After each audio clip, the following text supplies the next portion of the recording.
Sekarang saya mau bacakan perselisi saya dalam hal ini. Yang penting adalah karena menyangkut kisruh TPUA kan harus selesai. Dan juga jangan ada kesan kita dipecat Habib Rizik atau apa, itu penyesatan, nggak sesuai dengan sebenarnya. Yang sebenarnya adalah sebagai berikut. Bahwa pada hari Ahad tanggal 15 Februari 2025, kami Profesor Dr. Egy Sujana dan DHL dipanggil oleh Habib Rizik ke Petamburan ya, 3, dan jumpa dengan beliau sebelum maghrib sampai melampaui maghrib, tentunya dengan sholat dulu. Persoalannya ada 2. Yang pertama mengenai kemelut yang terjadi di tubuh TPUA. Yang kedua, selaku pendiri dan pembina TPUA, maksudnya Habib Rizik, itu sementara waktu kepengurusan TPUA dibekukan ya, oleh Habib Rizik, ditarik mandatnya istilahnya, dan saya dengan ikhlas bersama DHL menyerahkan, karena DHL adalah sekjen dari saya.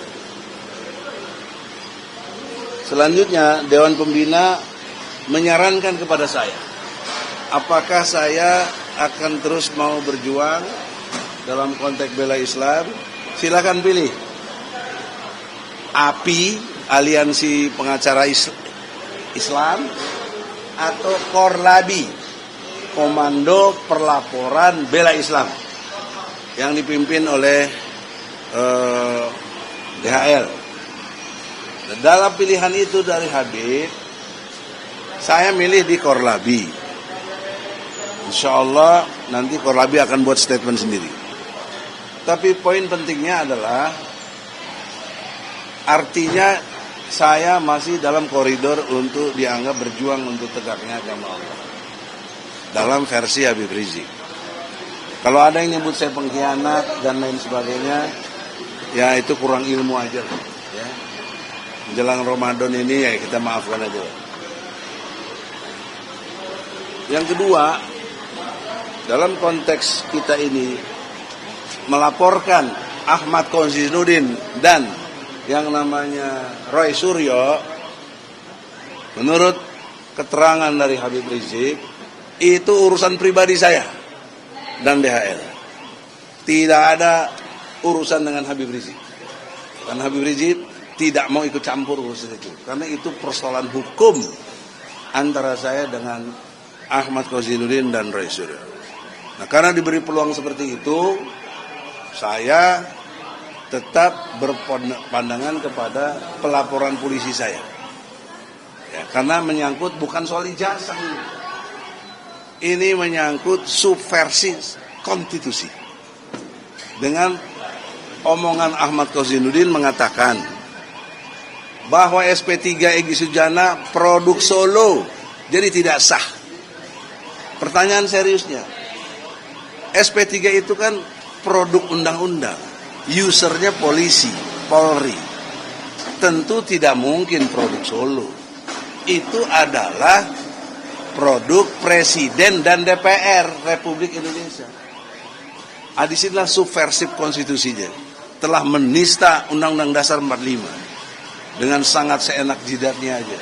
Sok-sok jago, sok-sok merasa benar bahwa saya produk Solo dan karenanya harus dibatalkan.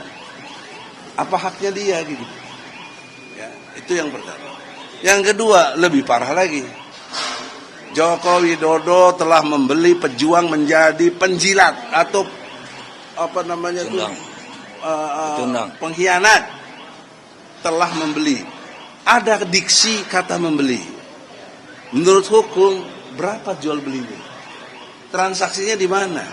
Berapa besar saya dibeli? Nah, kalau dia tidak menjelaskan dengan jelas, maka itu namanya fitnah dan pencemaran nama baik. Harus rela dong diadili. Jangan nggak rela, jangan pakai jelasin maksudnya. Hukum tidak ada maksudnya. Hukum itu exactly apa yang tertulis, dan hukum adalah produk dari moral bangsa kita. Karena membuat hukum ada tujuannya. Satu, kepastian hukum. Dua, manfaat hukum. Tiga, tujuan hukum, keadilan. Jangan main-main dengan masalah hukum. Jangan pakai maksudnya. Maksudnya apa? Kenapa nggak dijelasin maksudnya waktu itu? Ditambah lagi ditimpe sama si Roy Suryo. Datang 2 tuyul menemui jin Ifrit. Jadi 2 tuyul itu saya sama dia. Jin Ifritnya Jokowi. Roy, lo jangan ngeles-ngeles maksudnya lo. Pakai satir. Lo lagi ribut sama gua, ya toh? Jadi lo jelaskan lah. Aku tidak mau ribut antar begini, apalagi teman. Bukan temannya dulu anak buah kita itu, si Ahmad Rozinuddin. Dia dulu yang keluar dari TPU aja, bikin sendiri. Di framing gue meninggalkan perjuangan. Siapa yang ninggalin perjuangan? Nah, poin pentingnya dengan segala hormat, jelang Ramadan ini saya tidak mau terbawa emosional saya. Jadi secara umum perilaku mereka, walaupun mereka tidak pernah minta maaf dan merasa belagu, sudahlah, saya pakai moral Islam, saya maafkan mereka, ya. Tapi hukum jalan terus, kan si Koji ini juga begitu. Maaf itu cuma pengurangan saja, tapi substansinya harus jalan terus. Akal jalan terus lah. Kau buktikanlah, kau jagoan, kau bisa hebat, pengacara terkenal, lawanlah laporan saya ini. Dan pihak polisi, saya tidak ingin ada ditunda-tunda. Kalau memang cukup bukti hukum, lakukanlah. Jadi everybody jangan salah paham kalau terjadi penahanan dan lain sebagainya kepada mereka itu bukan soal ijazah, ini salah satunya soal saya. Kenapa dia belagu, sok tahu, ya. Padahal kalau dia minta maaf udah saya maafkan, tapi dia nggak pernah minta maaf. Saya kira gitu. Selanjutnya DHL. Assalamualaikum warahmatullahi wabarakatuh. Sesuai yang Bang Egy katakan tadi, beliau bergabung kepada Komando Koordinator Pelaporan Bela Islam. Kebetulan ketua umumnya saya. Memang dari dulu kita ini tandem, artinya saya sebagai senior, orang yang hormati adab secara budaya maupun secara agama, saya memang harus hormati beliau. Sehingga saya majukan TPUA, karena saya juga sempat sekjen. Nah, kebetulan ini karena ada peristiwa tadi yang disampaikan oleh Bang Egy, nah, sekarang saya sampaikan keterkaitannya kepada Korlabi saat ini. Assalamualaikum warahmatullahi wabarakatuh. Puji syukur kehadirat Allah Subhanahu wa taala dan salam salawat kepada baginda Nabi besar Muhammad sallallahu alaihi wasallam. Bismillahirrahmanirrahim. Hari ini Rabu, tepatnya di Gedung Mabes Polri Jalan Trunojoyo, Jakarta Selatan. Kami atas nama Korlabi, Komando Koordinator Pelaporan Bela Islam, menyampaikan terharu dan bahagia oleh karena organisasi kami TPUA telah diambil kembali oleh pemilik. Kami ikhlas, mandatnya diambil oleh sebab yang disampaikan oleh Bang Egy tadi, ada kekisruhan, ada kekacauan yang tidak bisa dibina lagi. Sehingga ketua pembina dan pendiri imam besar umat Islam di negeri ini, ALC Dr. HRS Habib Rizik Syihab MA PhD, oleh karena suatu hal yang bisa merugikan umat Islam dan perjuangan di negeri ini, sehingga TPUA dibekukan untuk sementara tanpa batas waktu yang ditentukan. Untuk itu, kami sekali lagi atas nama pengurus Korlabi, Komando Koordinator Pelaporan Bela Islam, berterima kasih kepada Badan Pembina Utama ALC Dr. HRS MA PhD telah menerima BES menjadi salah seorang pembina di tubuh Korlabi, yang mana cukup kami tembuskan melalui tangan kanan beliau.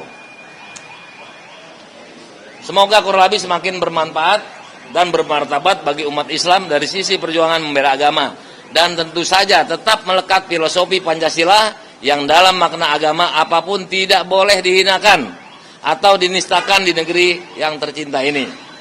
Demikian hormat kami, dengan tanda bergabungnya BES adalah dengan tanda kode selaku Ketua Umum Korlabi dan Sekjen Arpit yang kebetulan ada di luar negeri, berjabat tangan dengan beliau. Salam hormat kami kepada segenap bangsa ini. Wabillahi taufik wal hidayah. Wassalamualaikum warahmatullahi wabarakatuh. Nah, Nah, sekarang, nah, sekarang bagaimana dengan Panji? sekarang saya berfungsi sebagai pembina Korlabi. Jadi tolong ya, TPUA tamat. TPUA jangan saya singgung-singgung. Saya bukan lagi ketua TPUA. Mandat sudah diberikan kepada Habib Rizik. Alhamdulillah, tugas sudah saya laksanakan. Amanah beliau saya laksanakan. Tidak ada kata minta maaf kepada Jokowi dan tidak dipublikasi. Kalau publikasi yang ada ya dari mereka, saya tidak. Sekarang sebagai Korlabi, saya meminta tadi ke Mabes untuk 1 bulan lalu Pak DHL sebagai ketua Korlabi melaporkan si Panji, komikus apa namanya, ya, dengan hormat kita, saudara Panji, sudahlah, kita ini sama-sama umat Islam. Kenapa Anda begitu terkesan umat Islam kok dienyek-enyek kayak begitu, ya? Kan ngatur saf sholat kan bukan untuk di pesawat, kok diputer-puter, jangan. Jadi saya ingatkan, masih nasihat, kok datanglah polisi minta maaf buat umat. Kalau enggak, kami akan tekan terus, karena ini hak hukum kami sebagai umat, enggak senang ajaran Islam diganggu-ganggu. Yang non-muslim jangan ikut-ikut. Anda pikirin aja agama kalian. Kalau agama kalian dihina, mau gak? Gitu ya. Nah, kalau batas tertentu kami tentukan nanti enggak juga ada. Saya serbu si Panji itu di mana? Saya cari. Demi Allah. Ya, enggak ada takutnya kita sama siapapun. Nah, sebelum itu terjadi, Panji tolong minta maaf pada umat Islam. Ya, di depan polisi. Saya kira itu aja poin pentingnya. Dan yang lainnya, saya ini pakai Palestina, saya support Palestina, saya nasihati Prabowo, masukan paling tidak Pak Prabowo yang saya hormati, saya kenal beliau sudah lama, sejak Komandan Kopassus. Nasihat saya adalah, janganlah gabung sama Donald Trump, karena dia itu penjajah luar biasa, negara orang aja presidennya main comot aja, jangan. Ini sejak tahun 1948 ini Palestina ini. Kasihan umat Islam dibantai di sana.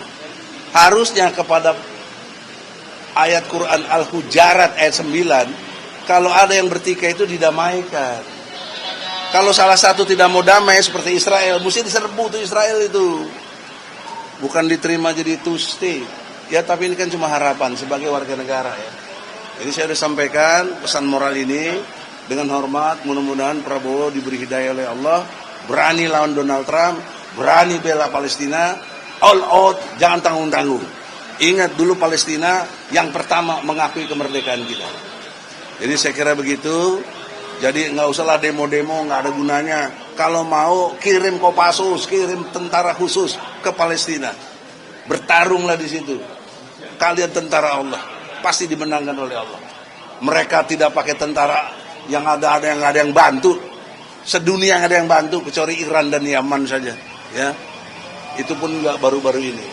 Masih tetap bertahan itu Palestina, karena Allah yang melindunginya. Apalagi kalau Indonesia turun. Nah, kalau Prabowo berat, kami bisa buka milisi. Saya buka pendaftaran jihad ke Palestina. Siapa yang mau, mari bergabung. Saya kira begitu. Jangan terus kita banyak omdo aja di medsos, ngomong apa kok, ngerti enggak, ya. Tapi sudahlah. Udah mau Ramadan, kita banyak ibadah besok, syukur-syukur Prabowo dapat hidayah. Dan ingat Pak Prabowo, kita ini non-blok, ya. Zamannya dari mulai Soekarno. Jangan ngeblok malah bantu si Donald Trump lagi, ya. Saya protes. Saya bisa kerahkan milisi kalau diizinkan izin Allah dan juga Presiden Prabowo. Tapi kalau Prabowo tidak izinkan ya tidak bisa dong. Kita tahu diri, kita tinggal di mana gitu. Saya kira demikian, ada pertanyaan? Sedikit Bang. Ya, sedikit dulu ya. Mengenai pelaporan Panji itu sudah sebulan, ya. Ada perkembangan Panji menyatakan tidak mau minta maaf. Saya salah apa? Jadi kemungkinan besar sudah lewat lah itu. Saya baru dapat kabar tidak ada cerita maaf lagi karena dia sudah diberikan waktu. Dia bilang salah saya apa? Kok harus minta maaf? Jadi seperti ya, itu. Oleh karena itu tinggal polisi bertindak. Ya. Karena dia sudah nyatakan nantang. Kalau polisi nggak bertindak, ya lihat saja lah. Kita punya cara kok. yang dibenarkan oleh hukum ya, dibenarkan oleh hukum, bukan barbar. Karena Islam itu punya hukum. Hukum Islam itu bermoral yang sangat tinggi. Kalau dia minta maaf, kita maafkan. Tapi kalau dia belagu ya sikat dong. Perintah Quran kok, Al-Hujarat ayat 9. Al-Hujarat ayat 9. Baca itu, dikutip itu. Sekarang demikian, ada pertanyaan? Bapak, bagaimana menurut Bapak, apakah soal Din Samsudin jadi saksi ahli soal ijazah? Kalau soal saksi ya hak dia lah. Cuma yang saya protes kepada Ugroseno, Pak Ugroseno yang saya hormati, mantan Wakapolri, dan Pak Din Samsudin, tokoh agama yang sangat dihormati. Kalian itu adil dong. Kenapa kesannya kalian bela si Roy? Kok ketika Egy Sujana DHL dibeginikan kalian nggak pernah datang ke saya, nelpon juga enggak, ya? Apa dong bela dong? Apa kok nggak ada? Kok tiba-tiba datang ke sini ke Irwarsum? Gimana sih logika hukumnya? Irwarsum kan bukan urusan begitu. Dia internal urusan tentang pengawasan umum, bukan urusan tentang jadi tersangka atau tidak. Kalau mau minta SP3 dihentikan ke penyidik. Kok kayak nggak ngerti hukum ya kan sih? Ya. Ke penyidik dong minta. Gimana itu? Tapi anehnya si Roy Suryo mengecam kami, bahkan maki-maki kita, bahkan bilang kita pengkhianat, kita pecundang. Kok cara saya ditiru? Bagaimana sih? Bagaimana coba otaknya yang waras tuh? Yang waras yang memfitnah-fitnah saya tuh. Kenapa lu nggak persoalin si Roy itu? Kok sekarang nelan ludahnya sendiri? Dia telah bunuh diri dengan situasi ini. Saya kira demikian, jelas. Ada lagi? Ada lagi? Saya kira cukup ya. Cukup ya? Terima kasih. Assalamualaikum. Waalaikumsalam.